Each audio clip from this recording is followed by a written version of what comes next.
Good morning class 7। शुरू करते हैं आज का क्लास। आज हम लोग डिस्कस करेंगे चैप्टर 6 ज्योग्राफी के elements of weather and climate.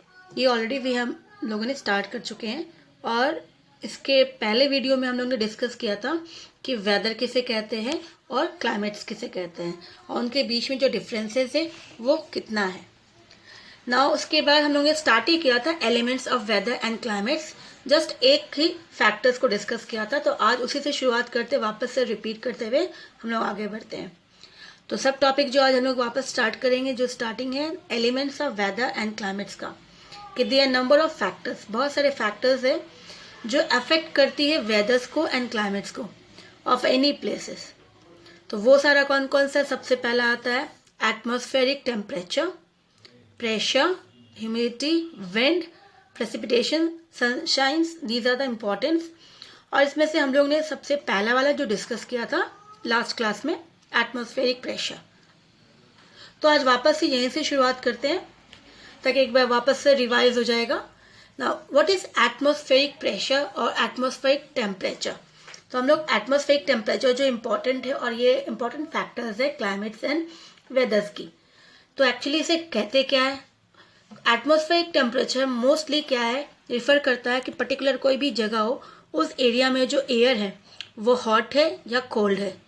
तो अगर उस एरिया का हॉट एरिया जो एयर है वो हॉट है या कोल्ड है, तो उससे क्या होता है, उस एरिया का टेम्परेचर जो है वेरी करता है। अगर हॉट होगा तो टेम्परेचर बहुत ज़्यादा होगा और कोल्ड होगा तो टेम्परेचर जो है वहाँ पे सर्दी रहेगी, इस तरह से। तो ये इंपॉर्टेंट है। तो ये डिपेंड करता है कि दैट वाज द हॉट और cold air of that particular place. And the sun is the main source of heat and light energy. कि जो सन है वो क्या है, मेन सोर्स है हमारे लिए, अर्थ के लिए, कि वो उसी से हमें क्या मिलता है, हीट मिलती है, लाइट मिलती है। जो एनर्जी है we are getting from the sun only. So the heat energy which is continuously radiated by the sun, जो हीट एनर्जी कंटिन्यूसली रेडिएट होता है सन से, उसे कहा जाता है सोलर रेडिएशंस। ठीक है, तो जो हीट एनर्जी जो सन जो रेडिएट कर रहा है कंटिन्यूसली, उसे कहा जाता है solar radiations. And the earth which is very small as compare to the sun, क्योंकि सन तो बहुत बड़ा है, दैट वाज अ सोलर जो सिस्टम उसका वो फैमिली हेड है ना। उसके बाद बहुत सारी अलग अलग जो है प्लैनेट्स है। सबसे पहला प्लैनेट्स हो गया मरकरी, वेनस, देन अर्थ। तो थर्ड नंबर पे अर्थ है। तो ये बहुत ज़्यादा, तो इसी तरह से उसका एक छोटा सा अंश टुकड़ा है, क्योंकि we know that the earth is been made of from the sun's particles, जो ब्रेक डाउन होकर छोटा सा टुकड़ा है उसका बना हुआ है। तो इसी तरह से सन जो है बहुत बड़ा, ह्यूज है, that was the family head सबसे कहा जाता है सोलर सिस्टम का। और उससे मुकाबले में अर्थ बहुत ही स्मॉल, वेरी स्मॉल प्लैनेट्स है और वो फार अवे, बहुत दूर भी है। देयरफॉर जो हमें अर्थ को रिसीव करते हैं सोलर रेडिएशन, जो अर्थ को मिलता है सोलर रेडिएशंस, वो कहा है 1%। इन 200 मिलियंस के अंदर 1% ही है। So the amount of solar energy, तो हमें कितना मिलता है? 1%। So the amount of solar energy जो रिसीव कर रहा है अर्थ, तो सोलर एनर्जी जो अर्थ रिसीव करता है उसे कहा जाता है इंसुलेशन। अब ये इंसुलेशन जो है अर्थ कितना रिसीव करेगा वो डिपेंड करता है inclination of the sun also. Inclination of the sun also means कि जिस तरह से अब यहाँ पे हमने कल भी डिस्कस किया था, जैसे मान लो ये सन है हमारा, ठीक है। सन के बाद फर्स्ट आ गया हमारा प्लैनेट जो हो गया मरकरी, देन वेनस, देन अर्थ। इस तरह से लाइन में इस तरह से कंटिन्यू जा रहा है। अब ये जो सन है, इसकी जो सन हीट रेडिएट कर रही है, अब ये पोर्शंस देखो, रेडिएशंस जो हो रही है, क्योंकि अब ये एक लाइन में बहुत मुश्किल होती है, रेयर होता है कि जो एक सब कुछ एक लाइन में ही सारे प्लैनेट्स, जो बहुत रेयर होता है, मिलते हैं कभी ना कभी। तो ये जैसे मैंने ड्रॉ कर दिया, that is not everywhere possible, every time possible कि तीनों जो एक ही लाइन में स्ट्रेट में दिखे, बट मैंने जस्ट एज अ ड्रॉ कर दी थी। अब यहाँ पे जो सन्स की रे है वो रिसीव हो रही है, मान लो, तो ये यहाँ पर भी जाएंगे, है ना। मान लो ये अभी दो बीच वाला नहीं है, तो अब इसे रब कर देते चलो आगे, तो ज़्यादा बीच में से जो वो क्लियर हो जाएगा।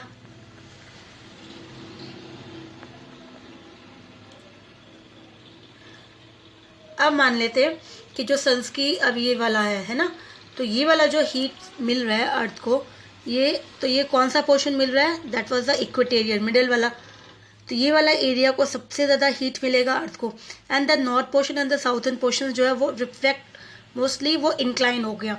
तो ये डिपेंड करता है, इसीलिए कहा जाता है इंक्लाइन, कि अर्थ जो अर्थ रिसीव करेगा हीट, ये डिपेंड करता है सन्स की इंक्लिनेशंस कि किस तरह से वो उसको वो रेडिएट कर रहा है और वो अर्थ कितना उससे ले रहा है। तो ये इंपॉर्टेंट है। तो ये एरिया को यहाँ पे हीट नहीं मिल पाएगा, यहाँ पे नहीं। तो only the most important area हमारे इक्वेटोरियल रीजन से, जहाँ पे सबसे ज़्यादा हीट एनर्जी मिलती है। और वो भी कब, ड्यूरिंग द डे टाइम्स, क्योंकि वन साइड जो यहाँ पे मिल रहा है तो ये डे हो गया, डे पोर्शन, ये वाला नाइट पोर्शन हो गया, क्योंकि यहाँ पे लाइट नहीं आ रही है। तो ये एरिया ही जो है एब्जॉर्ब करेगी और ज़्यादा से ज़्यादा मैक्सिमम एब्जॉर्ब करेगी ताकि वो एब्जॉर्ब कर सके। फिर वापस जब ये रोटेशन होता है और रोटेट भी करता है, तो जो नाइट वाला है वो डे हो जाएगा और डे वाला जो था वो नाइट में चला जाएगा। So that is it is repeating. तो इसी तरह से वो रेडिएट करते हैं और उससे रिसीव करते हैं। अब यहाँ पे डिड यू नो में भी हमने डिस्कस किया था that at night the heat of the sun, जो मोस्टली डे टाइम में अर्थ ने रिसीव किया था सन से, फिर रात में क्या करते हैं कि वो वापस रेडिएट बैक करते हैं। तो रात में जो है वो रेडिएट बैक करते हैं, उसको कहा जाता है टेरेस्ट्रियल रेडिएशंस। तो आज हमारा जो न्यू है, जो मेनली स्टार्ट करेंगे फ्रेश टॉपिक, हीट जोन, कि उसी अकॉर्डिंग कि हीट जोन जो है कि कितना ज़्यादा अर्थ में जो उनको मिल रहा था। अब ये डायग्राम देखो, यहाँ पे बना हुआ है अर्थ का, ठीक है ना। अगर अब हम लोग यहाँ पे सन बनाते हैं तो अब तो इसी तरह से ये देख लो, ये आ गया। तो ये सबसे ज़्यादा कौन सा है, ये वाला पोर्शन है सन्स की। सन की रे जो है कहाँ मिल रही है, ये मेनली इस इक्वेटोरियल जोन में, इस तरह से रेड कलर दिख रहा है ये, इसे टॉरिड जोन भी कहा जाता है। सबसे ज़्यादा हीट सन्स के रिसीव करते हैं ये zone, torrid zone, equatorial zone है ये।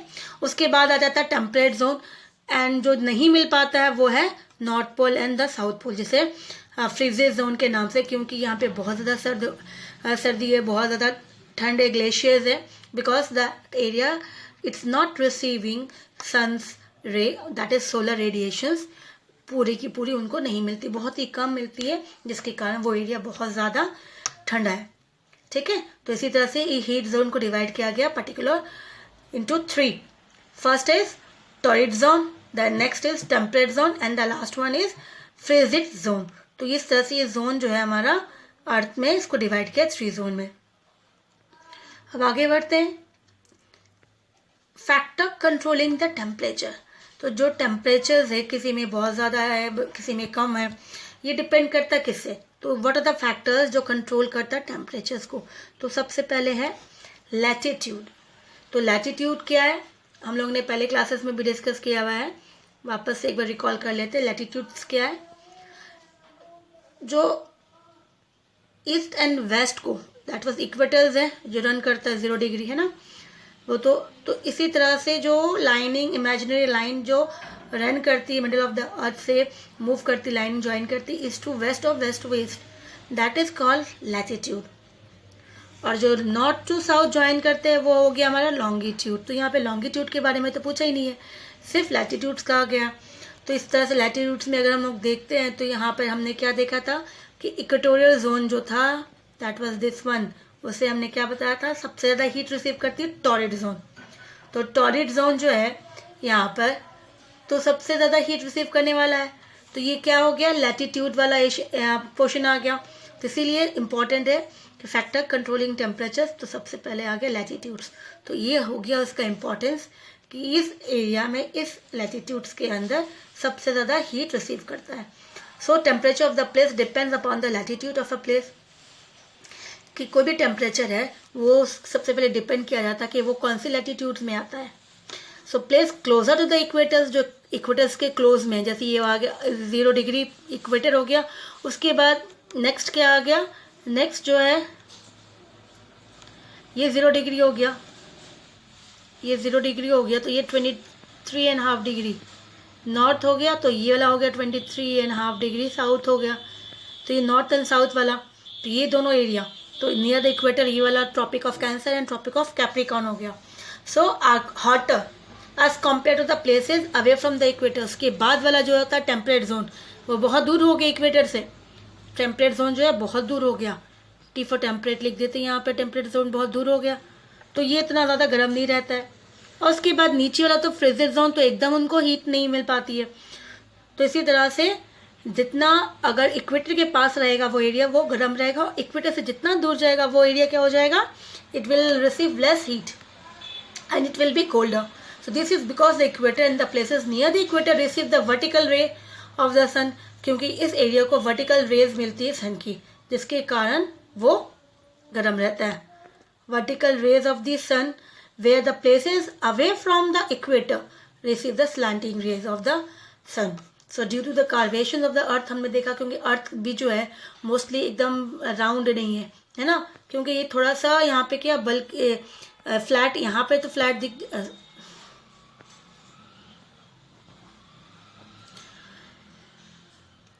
मोस्टली अगर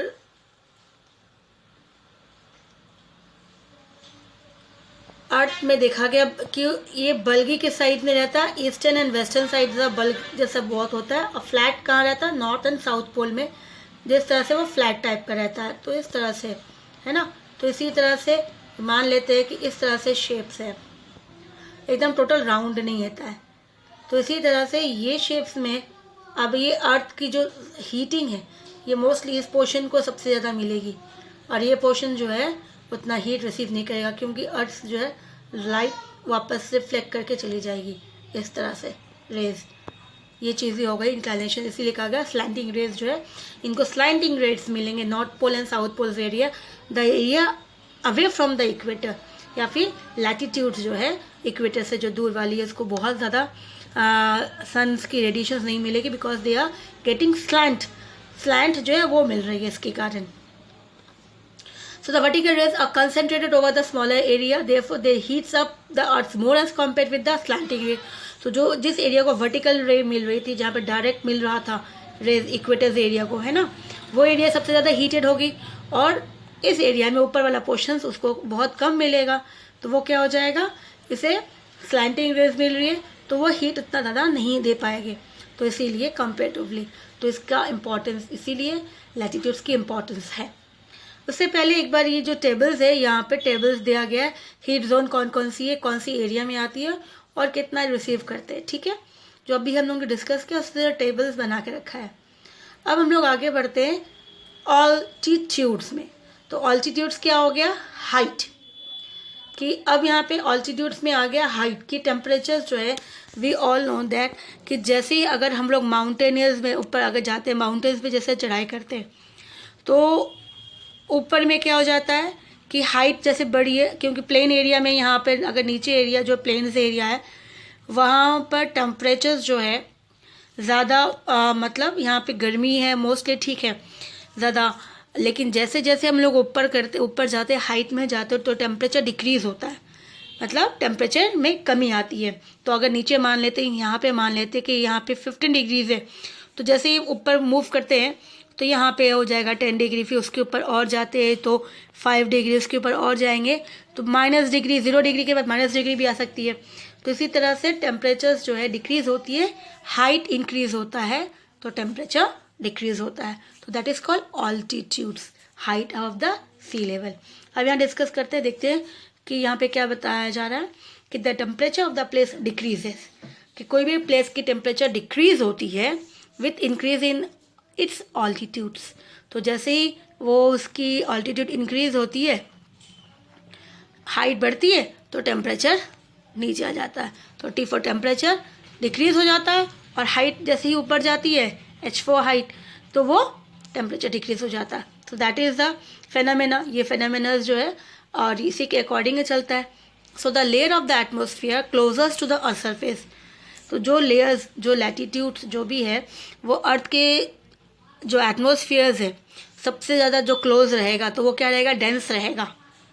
डेंसर रहेगा क्योंकि उसके अंदर क्या रहेगा, वाटर वेपर होगा, डस्ट पार्टिकल्स होंगे।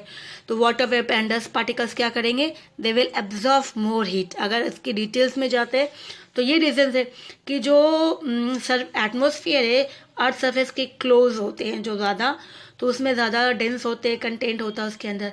तो डेंस में क्या क्या रहते हैं, वाटर वेपर होता है, डस्ट पार्टिकल्स होता है। तो ये लोग बहुत ज़्यादा क्या है, हीट एब्जॉर्ब करते हैं और इसके कारण वो एरिया गर्म रहता है। लेकिन as we move above altitude, जैसे ही हम ऊपर जाते हैं तो क्या हो जाता है कि the layer of the earth is less denser. तो जो एटमॉस्फेयर है, जो लेयर्स थी एटमॉस्फेयर की हमने डिस्कस किया था, तो वो थोड़ा थोड़ा डेंस जो है वो कम होती है, उसकी डेंसिटी कम होती है एटमॉस्फेयर की जो एयर्स है। तो इससे क्या हो गया कि the content less amount of water vapour, तो एयर की डेंसिटी कम हो जाती है। इसका मतलब उसके अंदर जो अमाउंट ऑफ वाटर वेपर होगा, डस्ट पार्टिकल्स होगा, वो भी कम हो जाएगा। तो इसी तरह से वो हीट एब्जॉर्ब कम करेगा और इसी कारण अगर वो हीट एब्जॉर्ब कम करता है तो मतलब वो एरिया क्या रहेगा, cold, cooler than the plain area. तो इसके लिए हिल स्टेशन, मोस्टली जितना सारा हिल स्टेशन होता है, लोग क्यों जाते हैं वहाँ पे, क्योंकि वहाँ का एरिया, वहाँ के रीजन्स बहुत आराम से कूल ठंडा होता है compare to the plain area. तो बिकॉज ऑफ दिस रीजन्स, ठीक है। फिर हम लोग नेक्स्ट, तो ये था ऑल्टीट्यूड्स। अब दूसरा आता है, तो ये जो है अभी हम लोग जो डिस्कस कर रहे हैं बेटा, ये मोस्टली अभी तक हम लोग पहला ही जो फैक्टर्स है एटमॉस्फेरिक फैक्टर्स का, ये सब टॉपिक से सारा। फिर आता है डिस्टेंस फ्रॉम द सी। तो डिस्टेंस फ्रॉम द सीज में अगर हम जाते हैं तो ये इंपॉर्टेंस कितना, ये भी बहुत इंपॉर्टेंस है कोई भी प्लेस के टेम्परेचर्स को चेंज करने में। अब ये सबसे अच्छा ये डायग्राम्स के थ्रू हम लोग मूव करते हैं कि किस तरह से। अब यहाँ पे देख लो कि डिस्टेंस फ्रॉम द सी में कितना इंपॉर्टेंट है। अब ये एक और डायग्राम बनाते हैं मैप इंडिया की, जो कोस्टल एरिया है, कोस्टल एरिया है ना, इस तरह से कोस्टल एरिया जो है हमारा इंडिया का। अब ये पोर्शन जो है, ये वाला आ गया हमारा एरिया नियर द सी, ये पूरे यहाँ पे केरल भी आ गया। मोस्टली सारा एरिया जो है कोस्टल एरिया है, एरिया नियर द सी होता है कोस्टल एरिया। तो इस एरिया में यहाँ 3 sides we are having the sea. यहाँ अरेबियन सी है, यहाँ बे ऑफ बंगाल है और ये इंडियन ओशन है। तो ये 3 साइड सीज मीन्स 3 वाटर्स है, 3 साइड कवरिंग वाटर्स। तो ये एरिया नियर द सी जो है they have moderate type of climates, क्योंकि यहाँ पे इनका अफेक्ट जो है कौन कर रहा है, सी। उस एरिया को कूल रख रहा है, वार्म ज़्यादा नहीं होने देते, कूल रहता है। तो सर्दियों में ज़्यादा सर्दी नहीं होती, वार्म होती है वो एरिया, और गर्मियों में कूल होता है because of sea breeze and land breeze. तो ये sea breeze and land breeze होता कैसे है वो डिस्कस करेंगे। लेकिन अब जैसे ही एरिया आगे दूर होता जाता है, तो डिस्टेंस फ्रॉम द सी में अगर ये एरिया पास में था, दूसरा एरिया जो हो गया अवे फ्रॉम द सी होने लगा। तो ये एरिया इंटीरियर अगर हम जाते हैं ना, इंटीरियर्स के अंदर, तो इंटीरियर्स के अंदर क्या हो जाएगा, इंटीरियर्स के अंदर मेनली देखा जाता है कि ये एरिया जो है इंटीरियर वाला, ये बहुत दूर में आ गया, तो ये गर्म हो जाता है क्योंकि इसका अफेक्ट नहीं कर पाता ये एरिया। तो ये away from the coastal area हो जाता है, इसके लिए ये एरिया इतना अफेक्टेड नहीं होता। अब land breeze and sea breeze होता क्या है वो डिस्कस करते हैं, क्योंकि ये इंपॉर्टेंट फिनोमेना, इसके कारण ही land breeze and sea breeze affect होती है, जिसे हम कहते हैं डिस्टेंस फ्रॉम द सी में। तो सबसे पहले मान लो यहाँ पे मॉर्निंग है, सनराइजेस हो रहा है ना, तो ये देखो सनराइजेस है तो मॉर्निंग हो गया।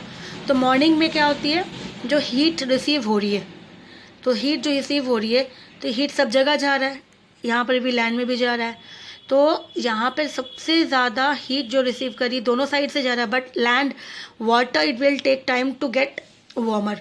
वाटर को समय लगता है गर्म होने में, लेकिन जो लैंड होती है इट गेट वार्म, वो बहुत जल्दी गर्म हो जाता है।